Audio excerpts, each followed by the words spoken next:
Good afternoon, everybody. Good afternoon. How are we today? Good. During his inaugural address, President Trump promised that America would be a manufacturing nation once again, and liberal pundits mocked him for it. But those critics were proven wrong once again. On the heels of President Trump's Oval Office meeting with Apple CEO Tim Cook last week, Apple just announced its largest ever commitment to American jobs and industry, with plans to spend and invest more than $500 billion in America over the next 4 years. Over the course of the current Trump administration, Apple plans to hire around 20,000 new workers, creating high-paying jobs right here in America. And the investment isn't limited to one specific region of our country. Apple teams and facilities will expand all over our country in Arizona, California, Iowa, Nevada, North Carolina, Michigan, Oregon, Texas, and Washington. With President Trump in charge, America is open for business. Apple CEO Tim Cook said it best in the company's announcement: "We are bullish on the future of American innovation." On top of this incredible Apple announcement, President Trump already announced more than $1 trillion in pledged investments into the United States.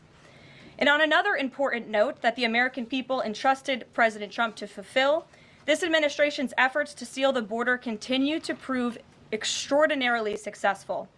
In President Trump's first month back in office alone, illegal border crossings hit lows not seen in decades, down 94% over the past year, while interior arrests are up 134%. And this past Saturday, this is a significant statistic that I wanted to share with all of you, there were only 220 illegal border crossings on Saturday. This is a 15-year low. Think about that in comparison to the amount of illegal border crossings we saw under the previous administration. Fox recently reported that a San Diego migrant shelter is closing its doors after saying they have not received new asylum-seeking families or individuals since January 20th. We all know what happened on January 20th, don't we? And yesterday, New York City Mayor Eric Adams announced that the massive Roosevelt Hotel migrant shelter in Manhattan will shut down in the next few months. We're also seeing a reverse migration effect. There are now verified reports from the Associated Press of migrants abandoning their journey to the United States and heading back home. This is the first time the Border Patrol has received these reports since 2020, during President Trump's first term. The returning migrants claimed in interviews that the new heavy security posture adopted by the Trump administration was a significant reason for their decision to return to the countries of their origin. Overall, the American people continue to overwhelmingly give President Trump very positive remarks. Nearly every one of President Trump's policy initiatives are receiving strong majority support, and I have noted that in every briefing since Inauguration Day. 81% of Americans support deporting illegal migrant criminals from our nation's interior. 76% of Americans support the DOGE-led efforts of a full-scale investigation to find and eliminate fraud and waste in government expenditures. Again, this is from a Harvard-Harris poll, a very legitimate pollster. 76% of Americans support closing the border. 69% of Americans support President Trump's common-sense efforts to ban men from women's sports. As you all know, we celebrated that executive order at the White House a couple of weeks ago. 65% of Americans support the president's efforts to eliminate all preferences by race in the hiring and awarding of government contracts, which is another pledge that DOGE is working hard to fulfill. And 61% of Americans, vast majority, support the president's plan for reciprocal tariffs to ensure that other countries are treating us the way we have always been treated. Despite what many Democrats and media members want you to believe, the Trump agenda is not only necessary, but it is overwhelmingly popular. Why? Because it's driven by common sense. And finally, as you all saw yesterday, a federal judge denied the Associated Press's emergency motion for a temporary restraining order against myself, our Deputy Chief of Staff Taylor Budowich, and our Chief of Staff Susie Wiles for our decision to remove the Associated Press from the White House press pool for certain and special events. The judge's ruling, upholding our decision to deny the Associated Press such privileged access, reinforces the truth.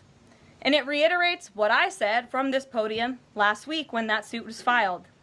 Asking the President of the United States questions in limited spaces, such as the Oval Office in Air Force One, is a privilege that unfortunately has only been granted to a few. It is not a legal right for all. The Trump administration has already proven to be the most transparent ever, and this president, the most accessible in history. This is evidenced by President Trump's daily press conferences in the Oval Office, where he takes many questions from the journalists who have the honor and privilege of standing before the beautiful Resolute desk. The president and this entire White House are committed to ensuring the American people continue to receive this same level of historic transparency, access, and visibility.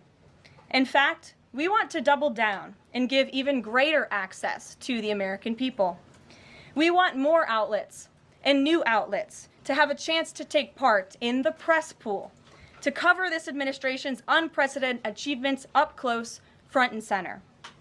As you all know, for decades, a group of DC-based journalists, the White House Correspondents Association, has long dictated which journalists get to ask questions of the President of the United States in these most intimate spaces. Not anymore. I am proud to announce that we are going to give the power back to the people who read your papers, who watch your television shows, and who listen to your radio stations. Moving forward, the White House press pool will be determined by the White House press team.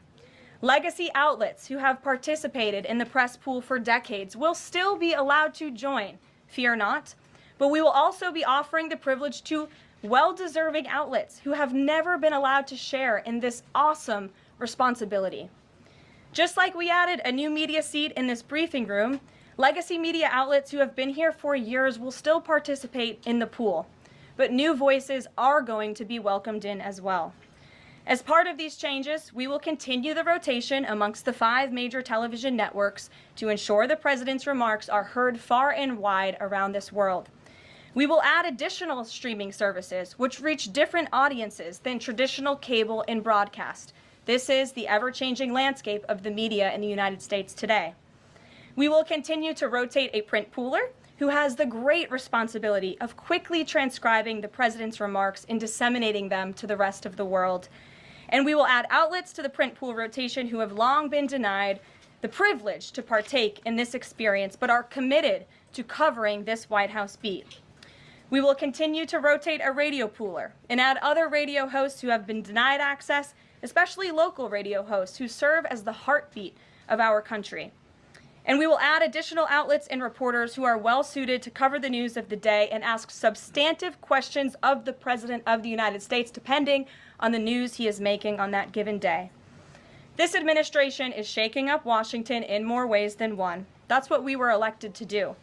As I have said since the first day behind this podium, it's beyond time that the White House press operation reflects the media habits of the American people in 2025, not 1925.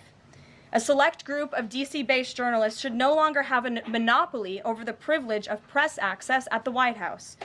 All journalists, outlets, and voices deserve a seat at this highly coveted table. So by deciding which outlets make up the limited press pool on a day-to-day basis, the White House will be restoring power back to the American people who President Trump was elected to serve. So in that note, in our new media seat today, we have Shelby Talcott, who is a White House reporter for Semaphore. In 2022, Semaphore launched as a global digital news platform with the aim of bringing meaningful innovations to the news industry. Today, they have nearly 1 million newsletter subscribers spanning 11 separate editions. With that, Shelby, I will take your questions. Thanks, Caroline. I've got 2 for you. One on foreign policy. Over the weekend, the president's special missions envoy, Rick Grenell, was talking about Venezuela, and he said that the president isn't someone who wants regime change. Other administration officials have made clear that they don't see Maduro as the rightful leader. What is this administration's policy on a new government in Venezuela? I think the president has made his position on Venezuela quite clear. He stands in opposition to the Maduro regime, and Secretary Rubio has spoken on this extensively as well. And then on DOGE, last night Elon Musk said that a failure to respond a second time will result in termination. Will there be additional rounds of the did you do this week email from DOGE to federal workers? And what's the guidance on the federal workers who've been instructed by their agencies not to reply? So a couple of things on this. First of all, let's just take a step back and talk about this idea. The president sent out a truth last weekend to Elon Musk saying he loves everything Elon is doing and he wants him to be even more aggressive because DOGE thus far has proven incredibly successful in making our government more efficient. And so Elon and DOGE came up with this idea. Elon has implemented this at his private companies. It has proven successful. And it's a very simple idea when you think about it. All the Office of Personnel Management is asking, all this administration is asking, President Trump is asking, is for federal workers who live off of the American taxpayers' dime to send 5 bullet points of what they have done in the previous week. That is all we are asking for. And so the Office of Personnel and Management sent out additional guidance last night. Those responses should be directed to agency leadership, and the president defers to his cabinet secretaries, who he's obviously entrusted to pursue the guidance relative to their specific workforce. And for some of the agencies that you've seen who have said, please don't send these emails, it's in their best interest for that specific agency, and the president supports that. And let me be very clear, the president and Elon, his entire cabinet, are working as one unified team, and they are implementing these very common sense solutions. You're welcome. Jackie. Thank you. One follow-up on the question. So about the deadline, Alina Habba said that you have until tonight. Elon Musk said a failure to respond a second time would result in termination. So is that a real deadline? Should federal workers be looking to that guidance, or should they be looking to the agency heads? Like, what is the actual deadline? So again, the agency heads will determine the best practices for their employees at their specific agencies. Again, this was an idea that Elon come up with. DOGE worked with OPM to actually implement the idea, and the secretaries are responsible for their specific workforce. And this is true of the hirings and the firings that have taken place. And we advise federal workers, unless your agency has dictated you not to respond to this email. In fact, I can announce that we've had more than 1 million workers who have chosen to participate in this very simple task of, again, sending 5 bullet points to your direct supervisor or manager, CCing OPM. I actually participated in myself. It took me about a minute and a half to think of 5 things I did last week. I do 5 things in about 10 minutes, and all federal workers should be working at the same pace that President Trump is working and moving. We have a country to save, and we want this federal government to be responsive to the needs of the American people who re-elected this president to have historic, massive reform, and that's what the intention of this idea is. Can you clarify one thing, though? Because Elon Musk also said that a reason that they wanted this 5 things email was just to see if people are actually alive. Citing that there are some federal workers who might not even be alive. So meantime, NBC is reporting that these responses are going to go into an AI generator to evaluate whether these jobs are necessary. So is it just to see if people are actually working, or is it an effort to maybe cut some of those jobs? I have not seen that NBC News report, and I haven't heard that from DOGE or from Elon himself. Again, this is to ensure that federal workers are not ripping off American taxpayers, that they are showing up to the office, and that they are doing their jobs. That's what the American people expect, and it's a very simple task to complete. I did it myself, and I was more than happy to do it because I'm very grateful that I am serving the American people on the American taxpayers' dime. Do you think DOGE should hire a spokesperson just so that Elon Musk doesn't put out tweets that then confuse federal workers? Are my press briefings not good enough for you, Jackie? John. Carolyn, thank you. In the ruling by Judge McFadden yesterday, who dismissed the lawsuit that AP brought against yourself and your team members here, President Trump, in there he said, why not just do away with the entire White House Correspondents Association along with it, because essentially they have no authority, they just usurped it. What is your reaction to that? Well, first of all, John, it's great to see you, and you are one of those individuals who has you're on a streaming platform that hundreds of thousands of people tune into every day. So it's great to see you in the briefing room. I did address that actually in my opening remarks by announcing that the White House press team in this administration will determine who gets to enjoy the very privileged and limited access in spaces such as Air Force One and the Oval Office. There are, as you know, look at this room, hundreds of journalists who show up to this building every single day and are not granted that luxury of flying flying on Air Force One and asking the President of the United States questions. And so we want to ensure, again, everyone has a seat at that highly coveted table. But alas, the legacy media outlets who have been doing this for quite some time and have invested resources into covering the White House, their spots will remain, just like they have in this briefing room as well. Sure. Steve. Could you give us an update on the negotiations around the Ukraine minerals deal, and when is President Zelensky going to come visit? So the president talked at length about this yesterday, the critical minerals deal with President Macron, and in the more than hour-long press conference he gave all of you in the Oval Office himself. There hasn't been significant updates since the president's remarks last night, but I will just reiterate his position. It's critical that this deal is signed. He expects President Zelensky to sign a deal. This is to recoup American tax dollars that have been funding Ukraine's national defense. And it's also great for the Ukrainian people who have been put through hell because of this war. And it will create a lasting economic partnership as Ukraine will need to rebuild their country because of this brutal war. And just to follow up, has Steve Witkoff delayed his trip to the Middle East so he can concentrate on this minerals deal? I don't want to comment on Mr. Witkoff's travel plans or read anything out just for obvious reasons, but he remains very much working. That man is working around the clock to secure this deal with Russia and Ukraine alongside Secretary Rubio and Secretary Bessent, General Keith Kellogg. He's also working very hard to secure a peace deal in the Middle East as well. So God bless him, and he's working alongside the president every single day. Sure. Thanks, Caroline. The president's executive order creating DOGE called for the naming of a DOGE administrator. Who is the DOGE administrator? So the president tasked Elon Musk to oversee the DOGE effort.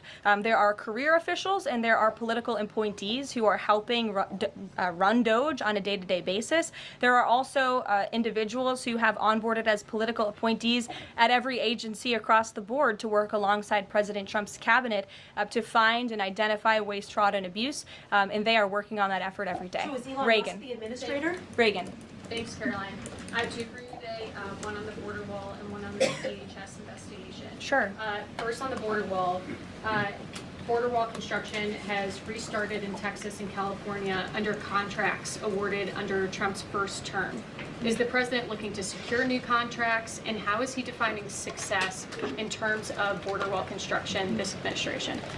The border wall is a signature promise of President Trump's campaign. He talked about it way back in 2015 and 2016, and people laughed at him for bringing up this idea. It's proven to be not only an idea that he delivered on in his first term and continues to deliver on in his second term, but it's also proven to be highly effective.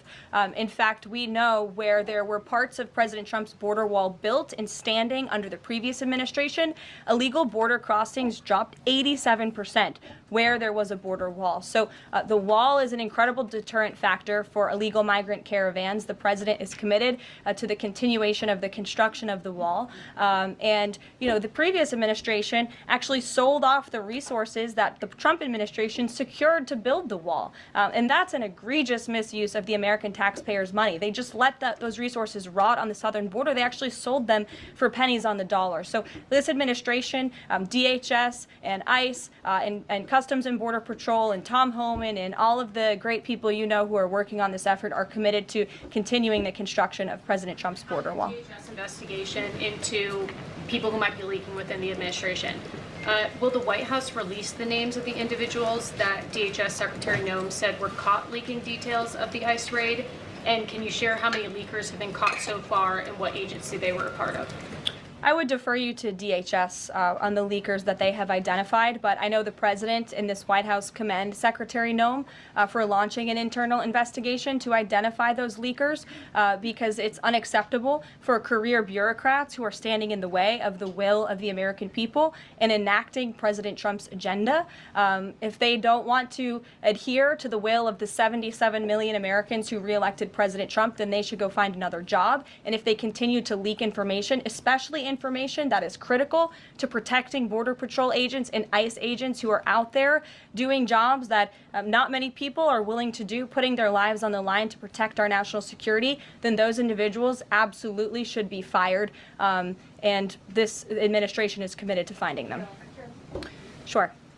Karoline, two questions for you. One related to Guantanamo Bay, the other to the White House Correspondents' Dinner. I wanted to get your response to some Washington Post reporting of the migrants who stayed over at Guantanamo Bay for the last 2 weeks. They told the Post they were rarely let outside. They were shackled and placed in what they described as cages and alleged that they were not treated as human beings. Does the White House have any response to those conditions? At Guantanamo Bay? It's a promise the president campaigned on, that if you invade our nation's borders, if you break our country's laws, and if then you further commit heinous, brutal crimes in the interior of our country, like raping and murdering innocent, law-abiding women and girls, and committing heinous acts of violence, then you are going to be deported from this country, and you may be held at Guantanamo Bay. These are criminals we are talking about. Don't forget that. Sure. So U.S. consumer confidence fell this month the most since August of 2021. What is your message for Americans who are concerned about the impact of things such as tariffs on prices? Yeah, sure. Well, thank you for that question. It's obviously an important one. The president campaigned on reigniting the Trump economy and fixing the mess that was created by the previous administration. We know they created an economic and an inflation nightmare for the American people, and I'm not going to stand up here and lie to you like my predecessor did about the state of our economy. We understand there are people that are hurting, and this administration is wholeheartedly committed to ensuring that those individuals see relief and price reductions and tax cuts and in less regulations that are burdensome on their household and their businesses. And the president and this entire administration are focused on that every day. I can go through the very long list of economic actions this president has taken. I know you work for Bloomberg, so I'm sure you're well aware of them, but I can assure the American people that the president is very much focused on bringing down the cost of living crisis in this country that was created by the previous administration. Speaker, I just have a quick follow-up. Sure. Is the president planning on whipping any votes for support for the House budget vote? And if so, to whom is he making calls? I'm not aware of any calls that he has made. I did talk to the president about his position on this just before coming down here, and he said that he's made it very clear to the Hill what his priorities for a budget are. He's said it to the Speaker of the House. He said it to Leader Thune. The Senate and the House know what President Trump wants and know what the American people want. And so he expects Congress to get it done. He's looking at the proposal from the House. He will also be looking at the proposal that I believe the Senate is drafting up as well. Sure. Thank you, Caroline. I have two questions. Does the United States, I'm sorry.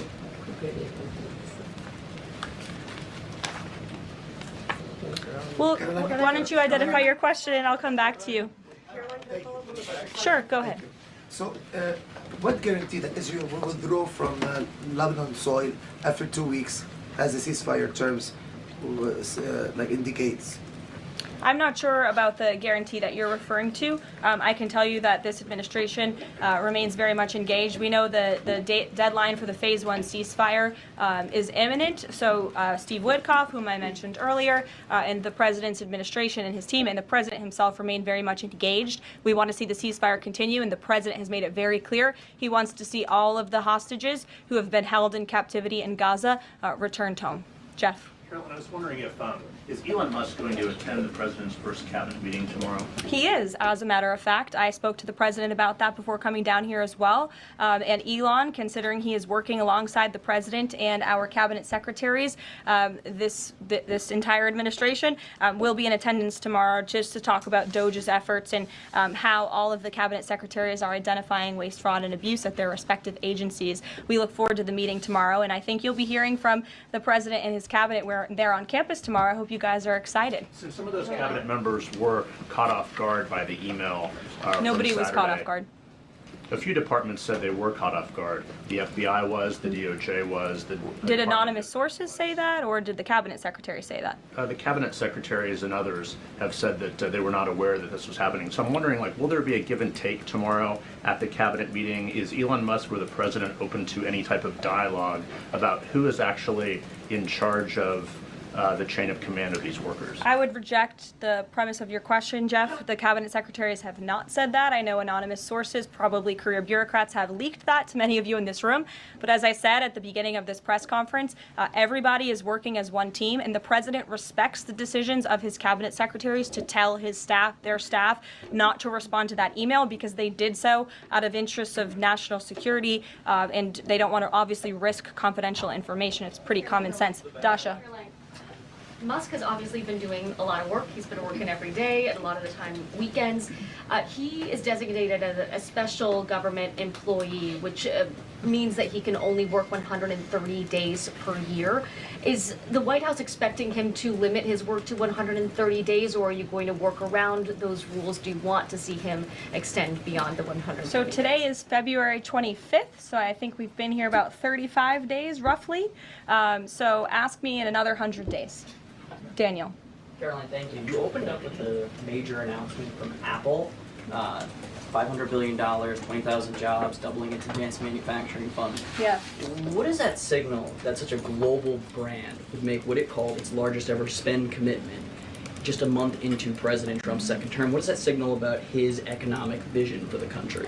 President Trump is a deal maker, and he has restored confidence in business leaders around this entire world. Apple is one of the largest companies on the face of the planet. They employ hundreds of thousands of Americans, but the president wants to see more Americans employed, more investments here in the United States of America. And this is another fulfillment of the president's campaign promises. I recall President Trump at his rallies on the campaign telling the world that if and when I am elected, America is going to be back, and we want your investments to be driven onshore. We want you to hire American workers, and you will have the lowest regulatory burden, the lowest tax cuts, and the president has already proven he's committed to slashing regulation. He's counting on Congress to implement those tax cuts. And so people are encouraged by the president's, again, as Tim Cook called it, they're bullish about American innovation because of the leadership of this president. And it's a stark contrast to the leadership of the previous administration, Joe Biden, who I don't think spent any time trying to recruit any investments or jobs here at home. Mary.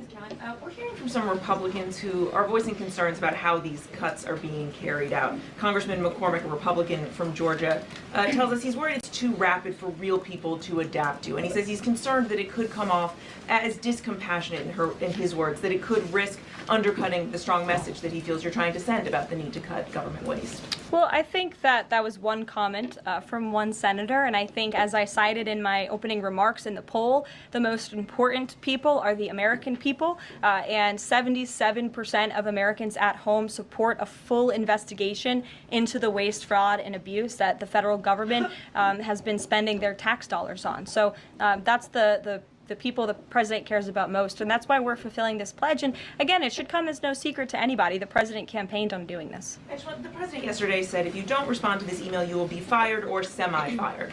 What does he mean by that? Again, I've been asked to answer this question 3 times now. It is semi-fired.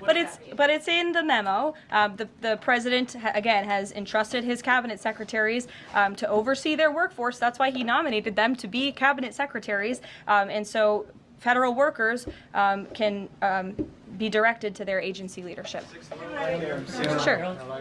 Great, thanks, Caroline. I wanted to ask about a federal judge yesterday was saying that they didn't know who the DOGE administrator was and was asking the lawyer for the administration who it was, and the lawyer responded, I don't know the answer to that. Can you tell us who the administrator of DOGE is? Again, I've been asked and answered this question. Elon Musk is overseeing DOGE.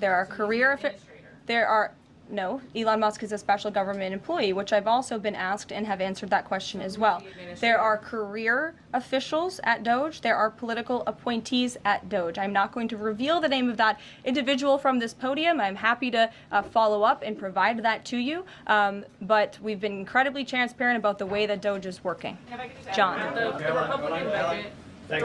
Thanks a lot, Caroline. Since your last briefing, there have been some personnel moves that have been announced by the president, and I wanted to ask you about them. One was the president replacing the chairman of the Joint Chiefs of Staff, General C.Q. Brown Jr.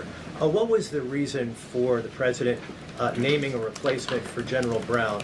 And then I'll follow up with another personnel announcement that's been made over the last few days. He thinks he's doing a bad job. and it's time for a shakeup at the Pentagon. They failed 7 audits in a row.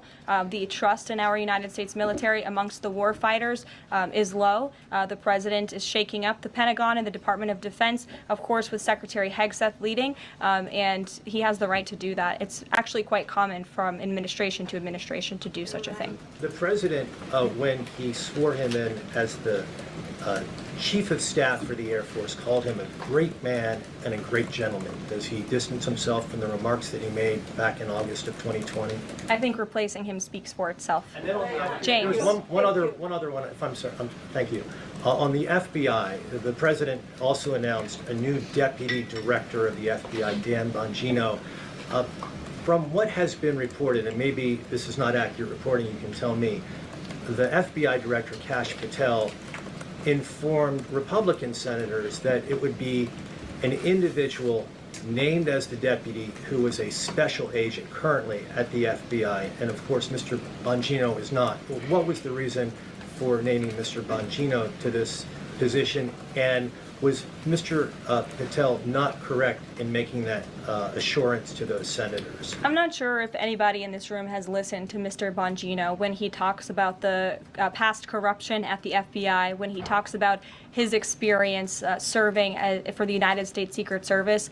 This is a man who loves his country and who has honorably served our country in ways that many people have not. He understands the depth of the corruption at these institutions, which the American people re-elected President Trump to shake up. And I think it's quite despicable to see many networks in this room who have had chyrons on their television screens labeling Mr. Bongino as a far-right podcaster.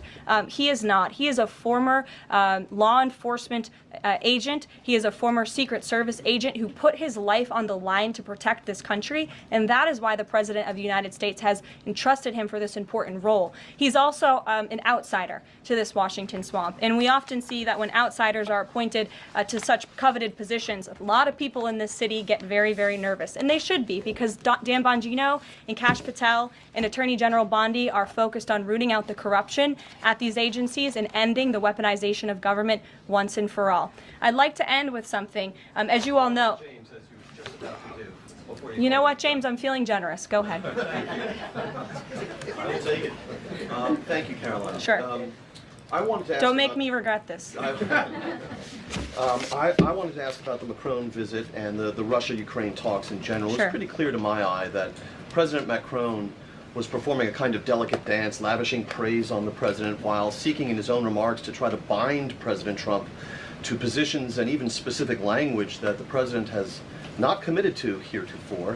One of the most bracing comments from President Macron was when he said that the deal that President Trump is negotiating with the Russians must not be, quote, a surrender for Ukraine. All of the public points that we have heard from President Trump, from Secretary Hegseth, and from other administration officials talking about these negotiations have averred to, quite openly, to concessions from the Ukrainians that will have to be made. The minerals deal, the abandonment of their NATO ambitions, and other elements.